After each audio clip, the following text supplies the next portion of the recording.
Good afternoon, ladies and gentlemen. It's my great privilege to address all the audience in the TV studio of Univer TV channel of the Kazan Federal University. And today we have a very distinguished guest that came to Kazan for the 4th International Forum for Teacher Education. And having such a very distinguished and esteemed panel, after these 3 days of the forum that has been here in Kazan so far, there are quite interesting questions that we would like to discuss today.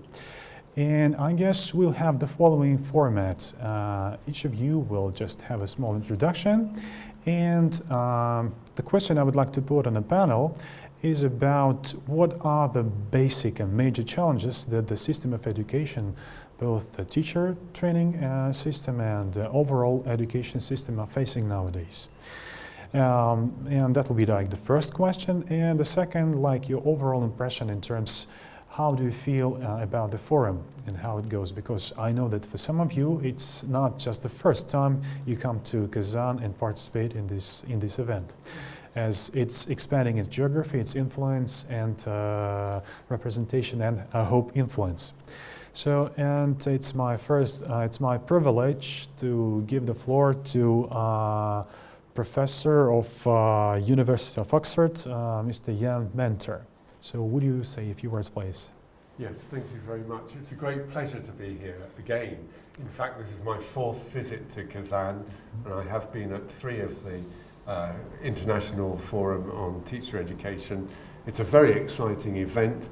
It has grown enormously since it started 4 years ago, and this year we are joined by many scholars from right across Russia and indeed from the wider world, and it's been a really invigorating 3 or 4 days, and I'd love to talk about some of the problems we've discussing, but I think I'll let my colleagues introduce themselves first.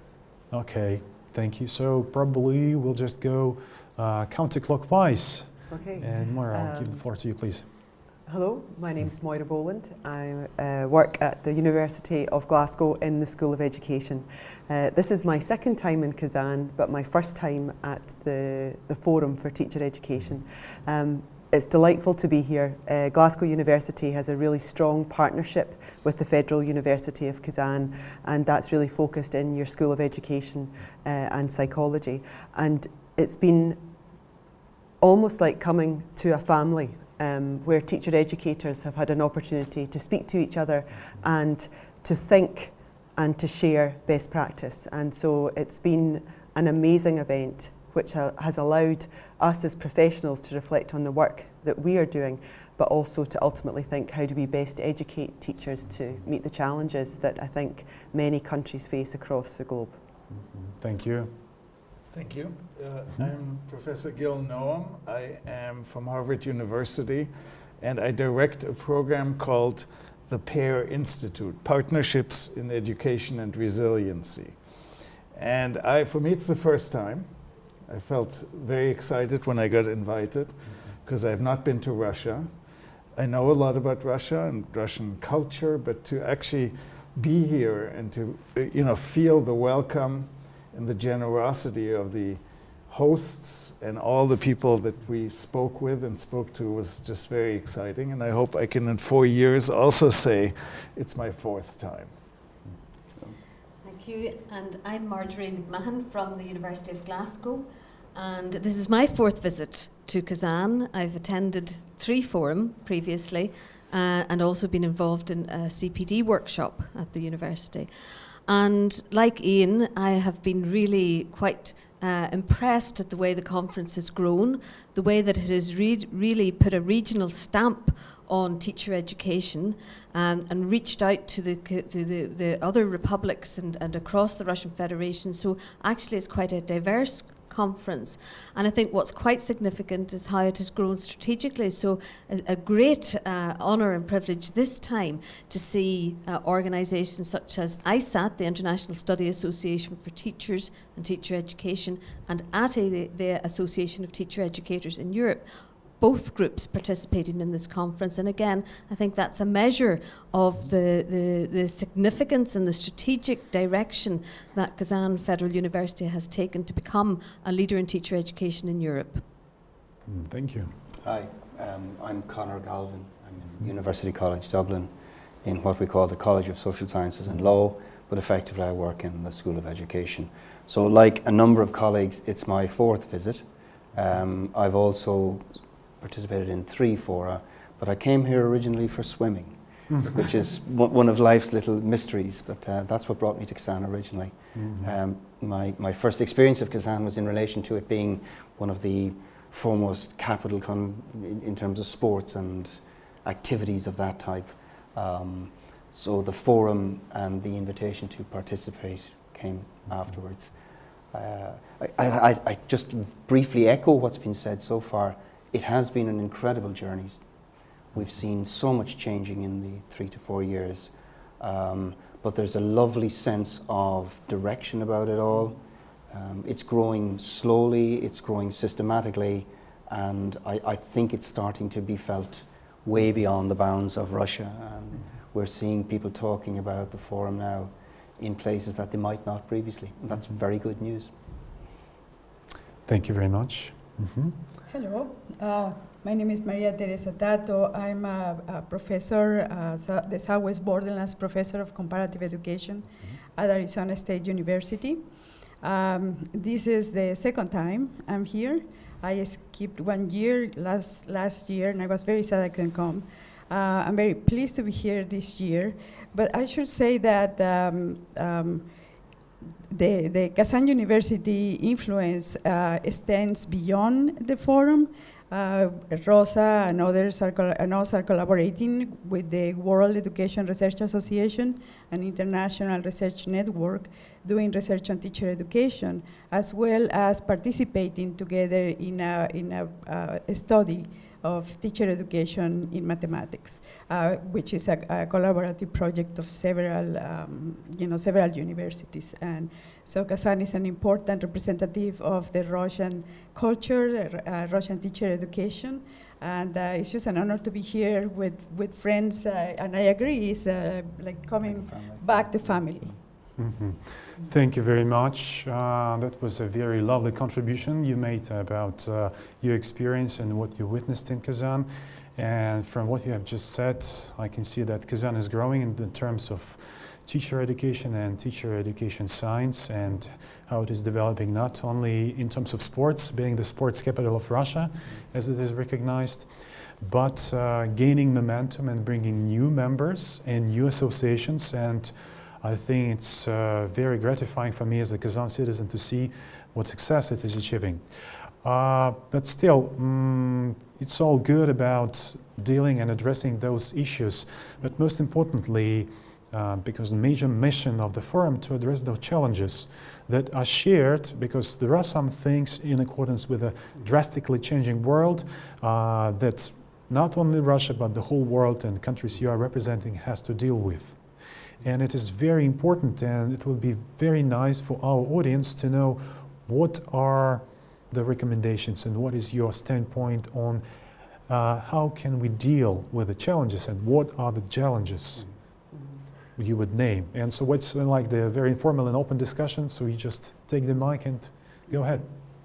Could I start? Yes, please. I mean, yesterday morning I was talking about how teacher education is developing around the whole world, and how there is a kind of global movement to recognize that the quality of teaching is so important in the quality of education that children in schools, young people receive.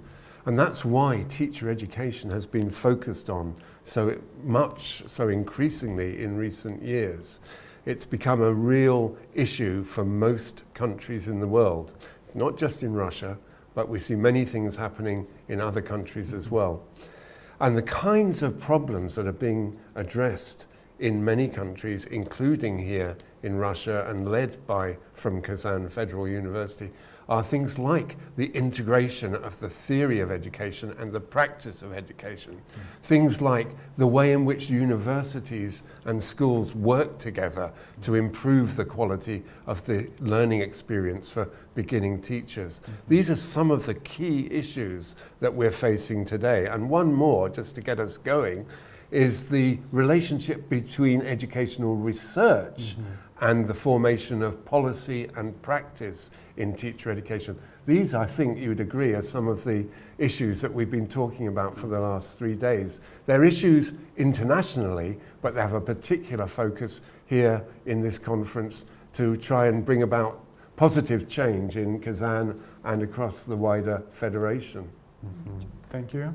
And just to pick up on what Ian has said, one of the things that has struck me about this year's conference is that the focus has moved beyond the initial preparation of teachers to that wider question of teacher professionalism and career-long professional learning, because as Ian has mentioned, the focus on teacher quality is about teacher quality over the lifetime of a teacher, their career in teaching. So what can we do to support teachers as they become more established in the profession, as they become more expert, and what we can do to begin to share their practice across the profession and with other teachers. So it's been quite interesting as a result of some of the discussions at the conference to hear from colleagues from, say, Italy and Malta about the initiatives that they've been taking to develop research studies for career-long professional learning for teachers, and the issues and the challenges that they've experienced. But one big message is that it needs to be systemic, it needs to be across the system, and it needs to be strategic and not opportunistic. So some really important learning happening at this conference from colleagues both within Russia but also beyond Russia.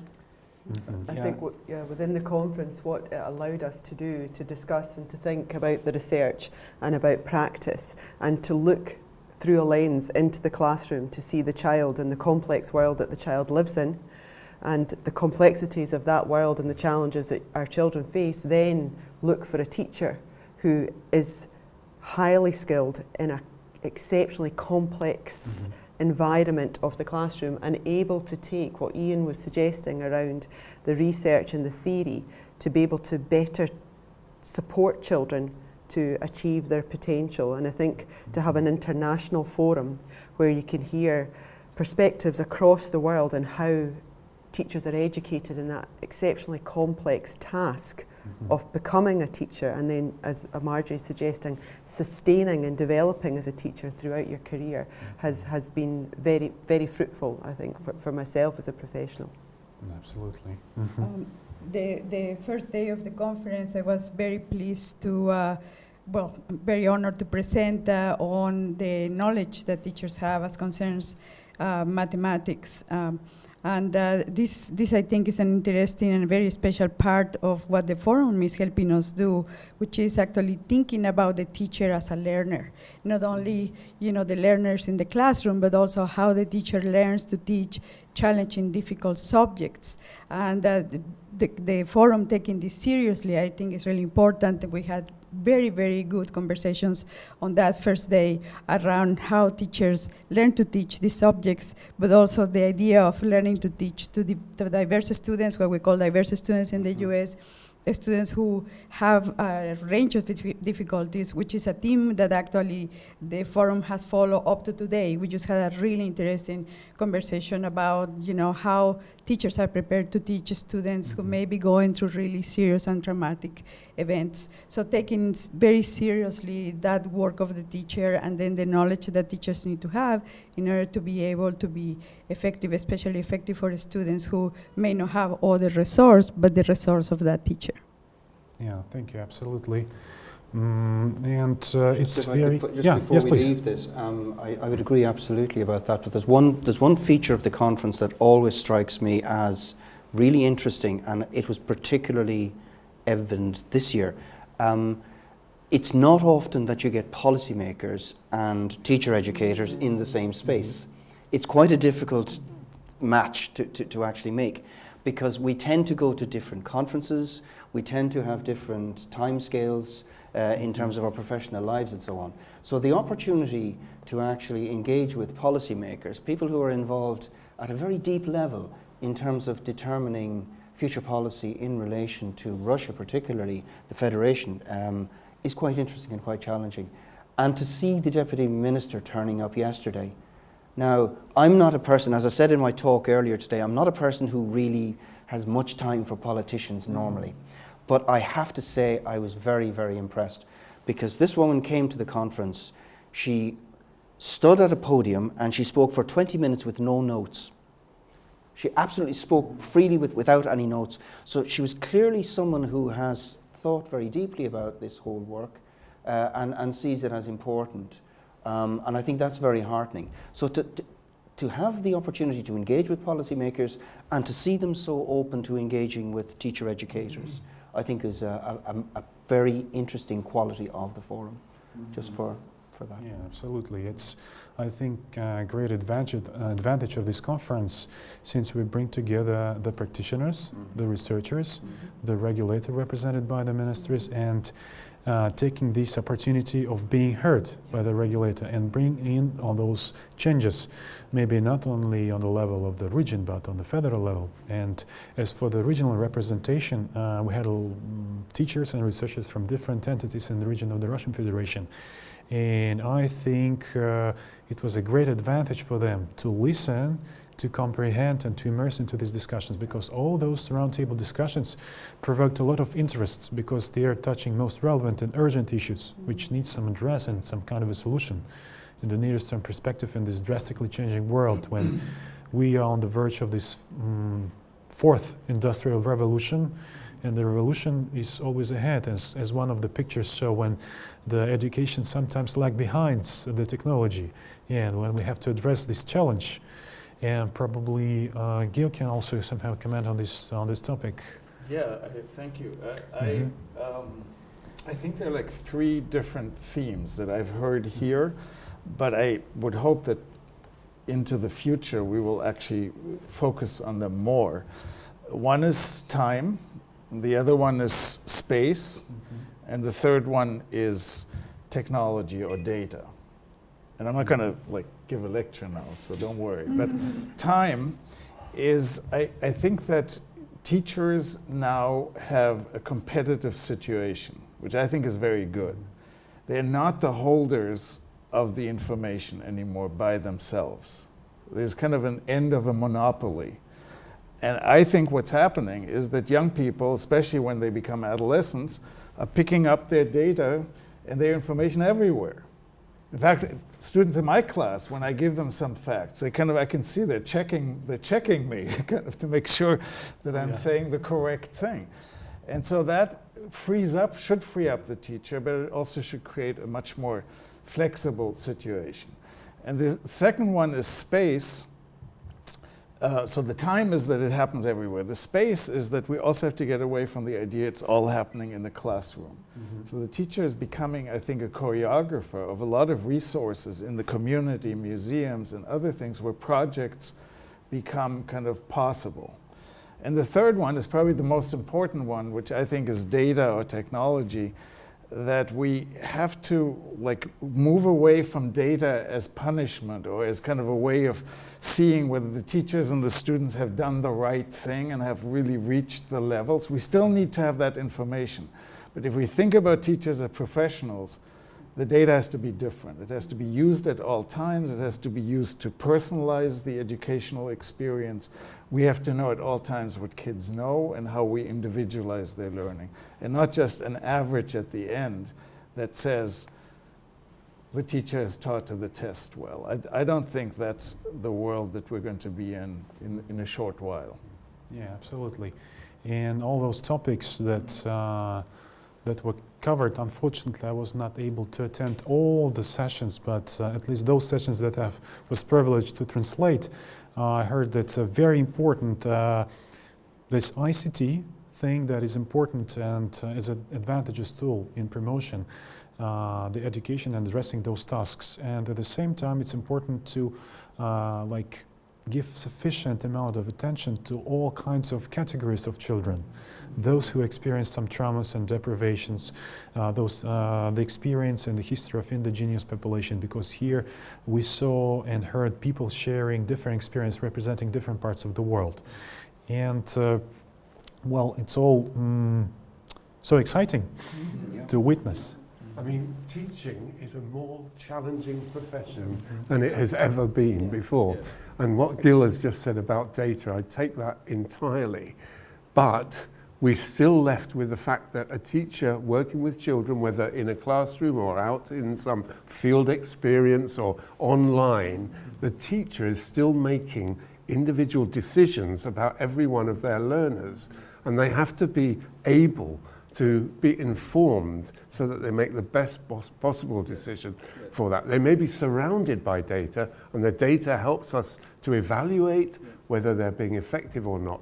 But the actual responsibility on the teacher, I think, has never been greater. And so the one of the themes that I'd like to point out or draw out from the conference is the reshaping of what we mean by teacher professionalism. You alluded to it, Gil, but I think it's quite a broad question about how the nature of teaching and the responsibilities of teachers are changing in this, as Moira said earlier, this increasingly complex world that young people are growing into.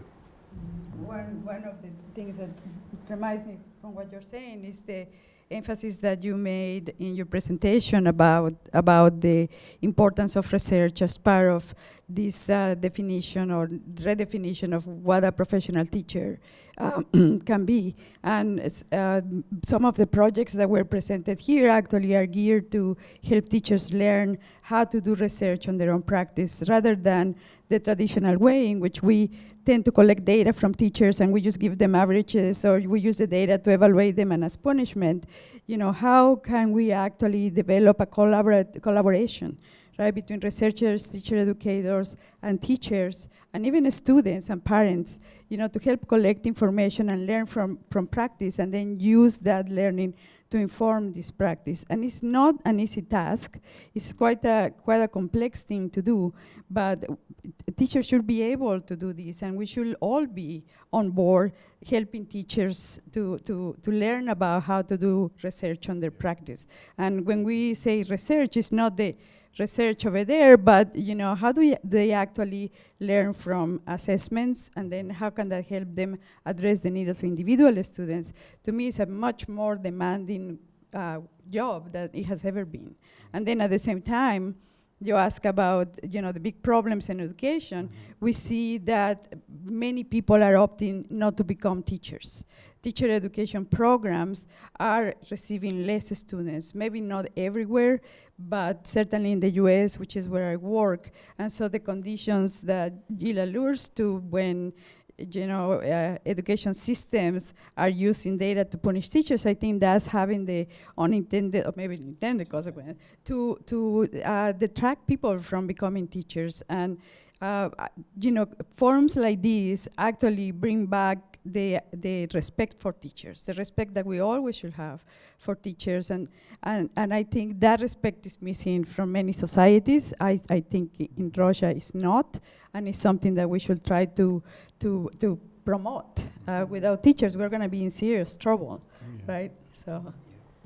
Yeah, just as our president says, the best investment is investment in people, like rephrasing the famous quote by Sir Francis Bacon. Yeah, the best investment is investment in knowledge.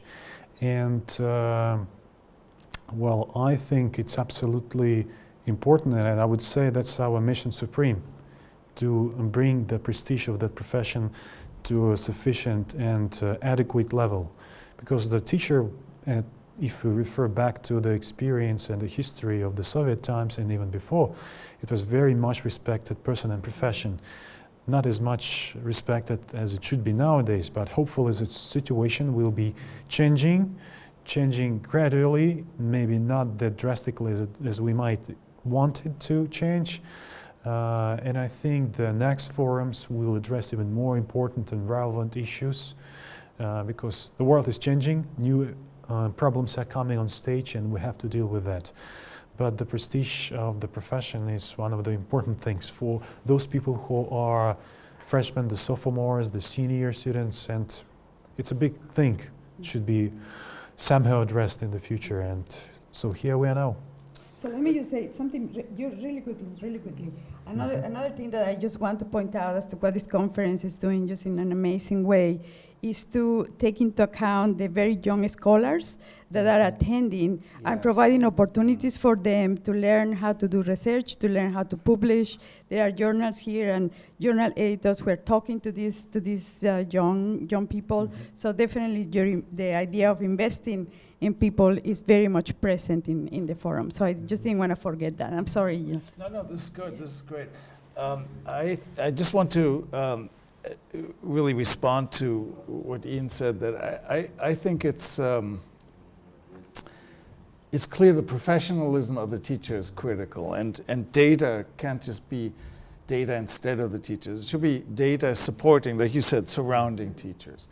But I want to just add one thing, which is kind of goes beyond the data, which is we are in many cultures and countries kind of leaving a more hierarchical, traditional path. I think that's true for many countries that I visit. The teacher needs respect, but the respect is not going to be the old respect. We have to give up on that idea. The respect now is going to be that you have to win your respect from young people. That is really kind of the new way. Young people are just going to shut off or not engage. And the biggest issue in education, I think, one of the biggest issues, is how to help teachers and train them to actually engage the young people through productive relationships, through wisdom, through knowledge, through skills, but it has to be earned. And that's really a paradigm shift that I see in the US. In many of those environments, the kids are just not coming to school, or they're just kind of not listening. They're just doing what they want. And that's not true for many Asian countries, so maybe that's going to take longer, but I think it will go in a similar direction, which is a kind of partnership between the learner and the teacher as a learner. Just a point, what you said about the changes in relation to professionalism since the Soviet times, I think it's a very, very interesting one. And I would agree with what you've said, that there has been a shift, and I think it connects to what you've just been actually saying as well. You have to earn respect. You have to earn your place, but you also have to have something coming from the societal side. And I think what we are seeing is a return to some of those better values. And it's not a return to the old. It can never be a return to the old. It has to be something new found in the old. And I think that's what we're actually seeing. We're seeing a return to some understanding of the teacher as a moral agent, which Marjorie talked quite a bit about, as a professional. Now, I would contest slightly what it is to be a professional in terms of some of the ideas that are embedded in contemporary standards and so on. But I think we still have to see teaching as a unique profession, a profession that engages with areas and areas of life that no other profession really does. And we are seeing those elements coming through in the forum year after year. One topic after another, theme after theme. We're seeing a return to the big issues, the big value questions, and that's very commendable because there's no other forum doing it. I think that it's returning to this human interaction Yeah. or this human relationship that Yeah. teaching has between the child and the teacher. And it's interesting when we think about education, we think about the child at the centre, but possibly the forum allows us the opportunity to think of the teacher at the centre and what is around the teacher to support them to become the best teacher they can be, to achieve their full potential as a teacher. And around them are the policymakers, the research, the government in terms of how they support. And I think the really important issue is the parents and the society, how they support the teacher. And I think that's a question that needs a lot more conversation around how society and parents support the teacher. I just very interestingly once heard a head teacher speak to a group of parents and say that she would never expect that she would criticise a parent in front of a child. And therefore she would expect the same respect that her parents never criticise a teacher in front of a child. And I thought that captured this notion of respect for the profession, and I think the forums allowed us to begin to raise those questions and discuss them. So thank you very much for such a in-depth, not just talk, but I would even say analysis. And as I can get, and recapitulating from what I have just heard and you shared, there are so many things that should be addressed, and I do hope that I'll see you next year at the forum, or maybe at some other fields of some other events organized by so many organizations. And I would like to once again thank you for such a valuable contribution to our discussion. And thank you very much for coming. Thank Thank you. you. Thank you Thank you. very Very much. well indeed. It's been a pleasure.